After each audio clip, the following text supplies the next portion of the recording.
Assalamualaikum warahmatullahi wabarakatuh. Kita berjumpa kembali dengan pelajaran tafsir. Yang sekarang kita akan pelajari yaitu pada halaman 8 surat Al-Baqarah ayat 45 dan 46. Namun seperti biasa, apa kalian sudah membaca surat sebelumnya atau ayat sebelumnya? Sudah? Kalian harus dilatih latih membaca pegon, membaca makna kalian, dilatih sendiri. Ayat-ayat yang sudah kalian maknani, dilatih cara membacanya. Membaca ayat sekaligus makna gandulnya. Bagi yang belum bisa pegon, tentu harus tetap belajar. Ngoten nggih. Langsung kita maknani saja ayat 45 dari surat Al-Baqarah tentang kesabaran dan sholat. Dua hal yang sangat-sangat berat untuk dijalankan, yaitu sabar dan sholat. Allah Ta'ala fi kitabil karim, a'udzu billahi minasyaitonir rajim, bismillahirrahmanirrahim. Wasta'inu lan jaluk pitulunga sira kabeh. Wasta'inu lan jaluk pitulunga sira kabeh bisabri kelawan sabar, wassolati lan kelawan sholat, wassolati lan kelawan sholat. Sabar dan sholat. Sabar dari segala apapun, tentang musibah, tentang amarah, tentang melaksanakan sesuatu kewajiban. Kita harus melaksanakannya dengan sabar. Di pondok banyak aturan, di pondok banyak kewajiban selain belajar jamaah dan peraturan-peraturan yang lain. Kita menjalankannya dengan rasa sabar. Karena apa? Innallaha ma'as sabirin. Karena Allah itu bersama orang-orang yang sabar. Sabar, murnikan hati dengan sabar. Karena dengan sabar kita akan mendapatkan pertolongan dari Allah Subhanahu wa Ta'ala. Allah memberikan ujian kepada kita berupa apapun itu karena Allah tahu pasti kita dapat melewatinya. Dalam ayat disebutkan, la yukallifullahu nafsan illa wus'aha. Dan Allah tidak akan memberikan ujian atau cobaan kepada hambanya ketika hamba tersebut tidak mampu menanggungnya. Ujian diberikan sesuai kemampuan yang diuji. Dan ujian tersebut ketika kita melewatinya dengan kesabaran, maka kita akan dinaikkan derajat kita. Allah menaikkan derajat hambanya itu melewati ujian, melewati banyak ujian, atau ya seperti kalau kita di sekolah itu pasti kalau mau naik kelas ada semacam tes atau ujiannya seperti itu. Allah mencoba kita dengan berbagai macam rintangan. Sabar di pondok, sabar ketika menghadapi musibah seperti ini, sedang banjir, kita melewatinya harus dengan rasa sabar. Itu hal pertama yang berat. berat, tidak, atau bahkan ada yang mengatakan mudah. Bersabar. Sabar melakukan peraturan itu juga sesuatu hal yang sangat berat. Kadang disuruh melakukan sesuatu oleh orang tuanya, itu juga harus, kalau kalian tidak punya rasa sabar dalam melakukannya, tentu tidak mau. Sabar, lapangkanlah hati kalian dan penuhi hati kalian dengan kesabaran.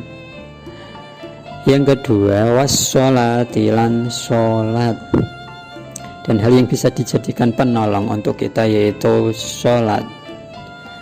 Kita lihat sholat kita apakah sudah benar apa belum, sudah benar apa belum, sudah sesuai apa yang dijelaskan kemarin apa belum, yaitu dengan disiplin. Sudah apa belum? Kita cek diri kita masing-masing. Sholat yang di sini ditekankan lagi, dilanjutkan dalam ayat ini, wa innaha lan sak temene sholat, wa innaha lan sak temene sholat, lakabiratun yaktine iku perkara abot, lakabiratun yaktine iku perkara abot, illa alal khashi'in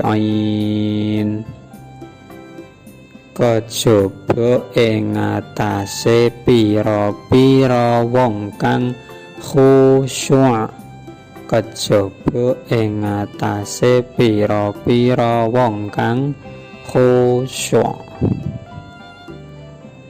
Jadi sholat kita tahu itu bukan hal yang mudah. Sholat yang semestinya yang sesuai dengan apa yang Allah perintahkan itu tidak mudah, berat. Kalau kalian sholat seperti yang telah kalian lakukan, itu belum tentu sholat yang seperti Allah perintahkan. Sholat yang seperti Allah perintahkan itu yang bisa dilakukan oleh orang-orang yang khusyuk. Illa alal khasyi'in, sholat yang benar-benar sesuai perintah Allah itu hanya bisa dilakukan oleh orang-orang yang khusyuk. Tanda-tanda dia khusyuk sudah terlihat ketika dia akan mau melakukan sholat. Persiapannya matang, persiapannya dia menghadap zat yang menciptakannya, persiapannya ketika dia menghadap zat yang telah memberikan segala macam kenikmatan. Nah, sholat itu kan kita berhadapan dengan Allah, jadi persiapan kita juga harus matang. Allah yang memberikan kita kehidupan, Allah yang memberikan kita kenikmatan, Allah yang memberikan kita kesembuhan pada saat kita sakit, pada saat kita membutuhkan pertolongan, Allah yang menolong kita. Tidak ada yang lain. Allah yang memberikan udara pada kita sehingga kita bisa menghirup udara dengan bebas seperti ini, itu udara dari Allah Subhanahu wa Ta'ala. Segala macam kenikmatan itu tentunya kita harus memberikan apresiasi kepada yang memberikan kenikmatan, yaitu dengan sholat. Kita menghadap Allah harus dengan persiapan yang matang. Ketika akan melakukan jamaah, jauh sebelumnya, sebelum jamaah didirikan, kalian sudah mempersiapkan diri di barisan masing-masing dengan khusyuk. Ya, jangan dengan geger sama temannya, jangan berisik, itu namanya kalian belum khusyuk. Artinya khusyuk bukan cuma dalam sholat, tapi dalam persiapan ketika akan melakukan sholat. Ketika wudhunya kita sempurnakan sunnah-sunnahnya, ketika sebelum melakukan sholat kita qobliyah, kita duduk menunggu imam, itu ciri-ciri bahwa kita termasuk orang yang khusyuk dalam sholat. Dan ketika setelah sholat tidak langsung melarikan diri, masih ada wiridan, masih ada berdoa, masih ada sholat ba'diyah. Manfaatkan waktu tersebut untuk bertemu dengan Allah. Kita berhadapan dengan Allah, kita manfaatkan sebaik-baiknya. Kita bertemu sama Zat yang telah memberikan kehidupan kepada kita semua. Kita harus perhatikan sholat kita. Dua hal yang bisa dijadikan pertolongan untuk kita semua, yaitu sabar dan sholat. Dan sholat ini lebih sulit dilakukan daripada sabar. Wa innaha lakabiratun illa 'alal khashi'in. Siapakah yang dikategorikan orang yang khusyuk?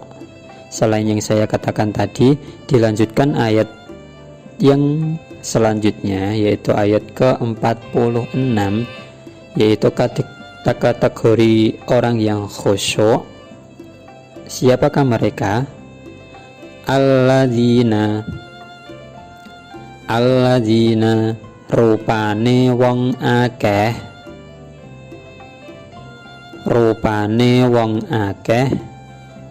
yazunnuna kang padha nyono sapa alladzina, yazunnun kang padha nyono itu menyangka, berprasangka, kang padha nyono sapa alladzina,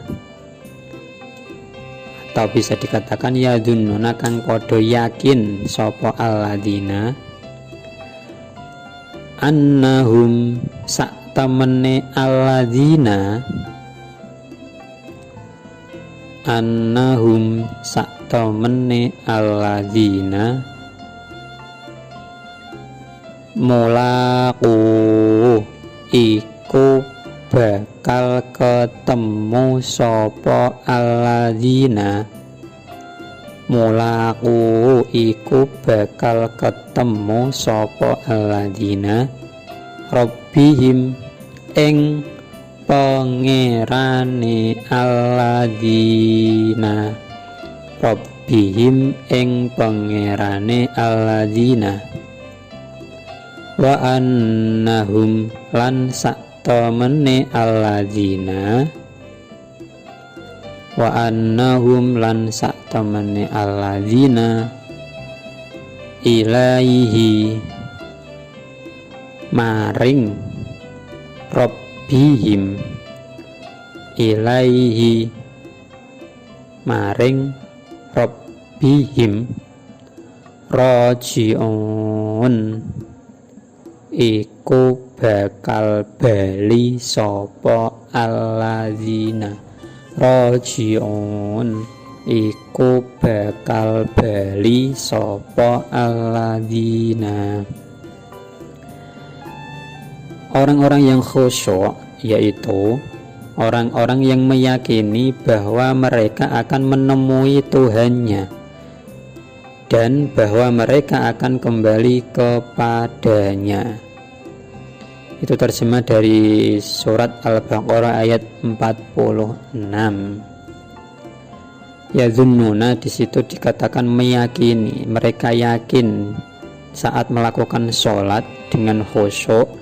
Mereka yakin mereka pasti akan bertemu dengan Tuhannya. Bertemu dengan Allah, kita apa yang akan kita bawa kepadanya? Selain amal baik kita, apa yang akan kita bawa ketika menghadapnya? Ya Allah, saya bertemu dengan Engkau, ini amal baik saya. Begitu kan? Atau malah yang kalian bawa dosa kalian. Jadi kita sholat, kita melakukan amal kebaikan itu merupakan bekal kita untuk nanti tidak minder ketika bertemu dengan Allah Subhanahu wa ta'ala. Jadi kita pede saat bertemu dengan Allah ketika di akhirat nanti, kita pede, tidak takut sama sekali. Maka kita berlomba-lomba untuk melakukan amal kebaikan. Kita meyakini bahwa kita akan bertemu dengan Allah. Kita yakini itu dan kita aplikasikan, kita cerminkan, kita perlihatkan dalam bentuk sholat yang khusyuk. Dan juga ketika saat bertemu dengan Allah nanti, kita juga akan dikembalikan kepadanya, wa annahum ilaihi raji'un, dan kepadanya kita ada, dan darinya kita ada, dan kepadanya pun kita akan dikembalikan. Jadi jangan sangka kita akan hidup selamanya. Kita pasti akan kembali kepadanya, dan itu pun pada saat kita meninggal, Allah pun yang menentukannya. Tidak ada batasan waktu baginya untuk mencabut nyawa dari diri kita, ya. Meskipun itu pada saat sholat. Jadi kita sholat, dalam hati kita tanamkan, bisa saja dalam keadaan sholat tersebut kita meninggal dunia, seakan-akan tidak akan ada kesempatan bagi kita untuk melakukan sholat lagi. Jadi kita yakini itu. Kita sholat, dalam hati kita ingat bahwa Allah bisa saja menghilangkan nyawa kita pada saat kita sholat tersebut. Jadi kita khusyuk. Jangan kok dalam pikiran kita, setelah sholat kita akan melakukan ini. Bukan, kita fokus pada sholat. Dalam hati kita niatkan ini sholat untuk Allah. Kita khusyuk, kita berbuat amal kebaikan tersebut hanya untuk Allah Subhanahu wa ta'ala. Jadi pengertian orang yang khusyuk adalah orang yang meyakini bahwa mereka akan menemui Tuhannya dan bahwa mereka akan kembali kepadanya. Dari keyakinan tersebut timbullah rasa khusyuk, rasa tenang dalam hati dalam melakukan sholat. Jadi kalau kalian belum ada rasa tersebut, belum bisa dikatakan seseorang yang khusyuk dalam sholat. Paham? Bisa dipahami? Ini dua ayat 45 dan 46. Saya harap kalian bisa memahaminya, bisa menyerapnya, bisa meresapi apa yang telah disebutkan dalam ayat tersebut tentang sabar dan sholat. Kalian mendengarkan apa yang saya sampaikan ini termasuk juga harus dengan rasa sabar. Sabar menerima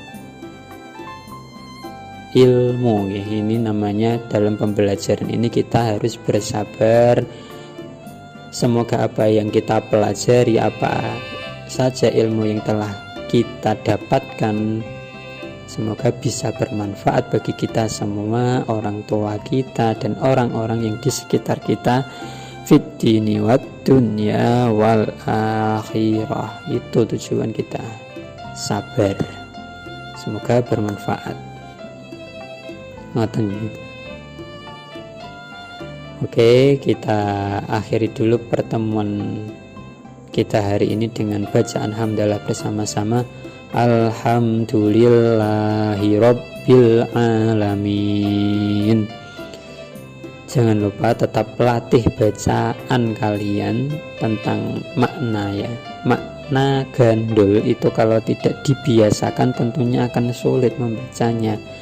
Berhentinya di mana, cara membacanya gimana, pegonnya juga seberapa lancar kita membacanya, maka harus dilatih setiap hari. Wallahu a'lam bishawab wal afu minkum. Assalamualaikum warahmatullahi wabarakatuh.